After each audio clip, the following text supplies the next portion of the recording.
Good morning classes. आज आपको पढ़ना है extinct species and endangered species.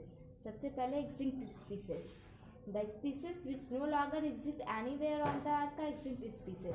ऐसी प्रजातियां जो अब हमारे धरती से हमारे इन्वायरमेंट से हमारे धरती से पूरी तरह से समाप्त हो चुके हैं, ख़त्म हो चुके हैं, उसको कहते हैं extinct species. Extinct species are those which have died out completely. ऐसी स्पीसीज जो पूरी तरह से हमारी धरती से मर चुके हैं, ख़त्म हो चुके हैं। जैसे एग्जाम्पल के लिए डायनासोर है, डोडो है, केव लायन है, कैस्पियन टाइगर है, इरिस डियर है, और ऐसे बहुत सारे ऐसे एनिमल्स हैं जो हमारे अर्थ से हमारे धरती से बिल्कुल पूरी तरह से ख़त्म हो चुके हैं। All the members of this animals are dead. ये सारे एनिमल्स जो हैं, जो एग्जाम्पल में लिखा गया, ये सारे जो है पूरी तरह से ख़त्म हो चुके हैं। They have all vanished from the earth for various reason. बहुत सारे ऐसे कारण थे जिसकी वजह से ये सारे स्पीसीज पूरी तरह से ख़त्म हो चुके हैं।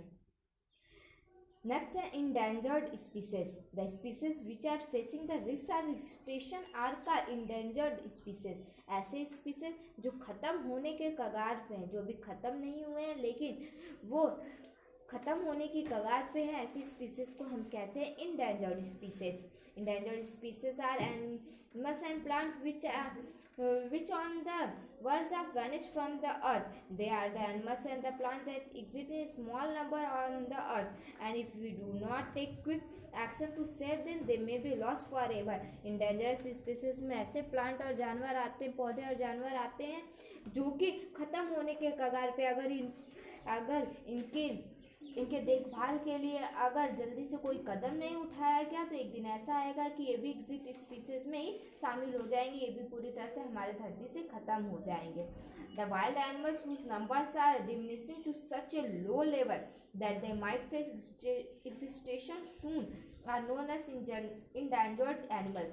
कुछ ऐसे एनिमल्स हैं जिनकी संख्या हमारे धरती पे कम है, इसलिए इनको बचाना ज़रूरी। अगर नहीं बचाया गया तो ये भी ख़त्म हो जाएंगे। An animal species become in danger either because it is few in number or it is being killed by predator, or it is being hunted by human beings, or its natural habitat is being destroyed by deforestation. बहुत सारे ऐसे कारण हैं जिसकी वजह से ये सारे एनिमल्स इंडेंजर्ड स्पीसीज के लिस्ट में आते हैं। कि इनका नेचुरल सबसे पहला रीज़न है कि ये अपने प्रीडेटर के द्वारा, अपने शिकारियों के द्वारा मारे जाते हैं। दूसरा, ह्यूमन बींग्स इनका शिकार करता है अपने फ़ायदे के लिए, और साथ ही साथ इनका जो नेचुरल हैबिटेट है वो भी डिस्ट्रॉय हो रहा है, यानी डिफॉरेस्टेशन हो रहा है, जंगल की कटाई हो जा रही है, जिसकी वजह से इनको ना ही शेल्टर मिल रहा है, ना ही फूड मिल रहा है, ना ही वाटर मिल रहा है, यानी कि ना ही रहने के लिए घर मिलते हैं, ना ही भोजन, ना ही पानी। और ये सारे कुछ ऐसे रीजन है जिसकी वजह से ये सारे एनिमल्स इंडेंजर्ड स्पीसीज के लिस्ट में आते हैं। In fact, the survival of some wild animal is becoming more and more difficult day by day because of the destruction of their natural habitat. आजकल तो बहुत सारे ऐसे जानवर हैं जो वाइल्ड एनिमल्स हैं, यानी ज़्यादातर जंगली जो जानवर हैं वो उनको भोजन के लिए बहुत ज़्यादा सर्वाइव करना पड़ता है क्योंकि उनका नेचुरल हैबिटेट ख़त्म होने लगा है। जैसे कुछ एग्जांपल हैं इंडेंजर्ड स्पीसीज के, जैसे टाइगर है, स्नो लिपर्ड है, ग्रेट इंडियन डायनासोर्स है, एशियाटिक लायन है, डेजर्ट कैट है, लॉयन टेल मकाऊ है, फ्लाइंग स्क्वायरल है, कश्मीरी स्टैग है। कुछ ऐसे एनिमल्स हैं जो कि ख़त्म होने वाले हैं, ख़त्म होने की कगार पे हैं। It is not only the big animals which are facing extinction. केवल ये बड़े जानवर नहीं इंडेंजर्ड स्पीसीज के लिस्ट में आते हैं। The small animals are such much more in danger for becoming exist than the bigger animal. बड़े जानवरों की अपेक्षा ये जो छोटे जानवर हैं ये ज़्यादातर ख़त्म होने के कगार पे हैं। जैसे एग्जाम्पल के लिए, people kill snakes, frog, lizard, bat and all without realising their importance in the ecosystem. मानव सांप को और मेढक को, छिपकली को चमगादड़, उल्लू जैसे छोटे जानवरों को लोग मार देते हैं क्योंकि उन्हें पता नहीं है कि इनका रोल हमारे इकोसिस्टम में कितना इंपॉर्टेंट है। They might be small in size but their role in the ecosystem है वेरी इंपॉर्टेंट। ये छोटे हैं भले ही साइज में, लेकिन इनका रोल हमारे इकोसिस्टम में बहुत बड़ा है। It's can not be ignore, इसलिए हमें इन्हें इग्नोर करना नहीं चाहिए और इन्हें भी सेव करना चाहिए, इन्हें भी बचाना चाहिए।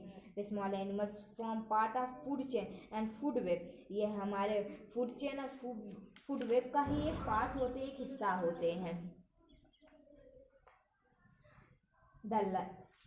This snake is a small wild animals.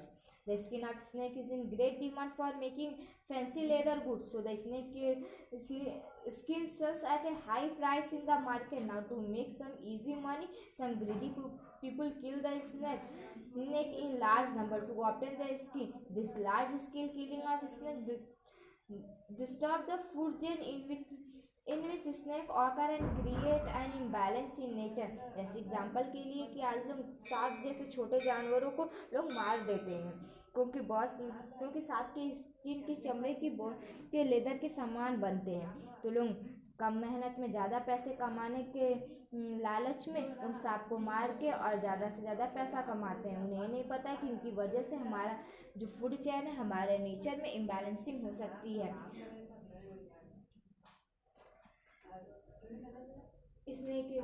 Snake is a friend of farmer in the sense that it can vermin like rat and mice which are pests and damage the crop.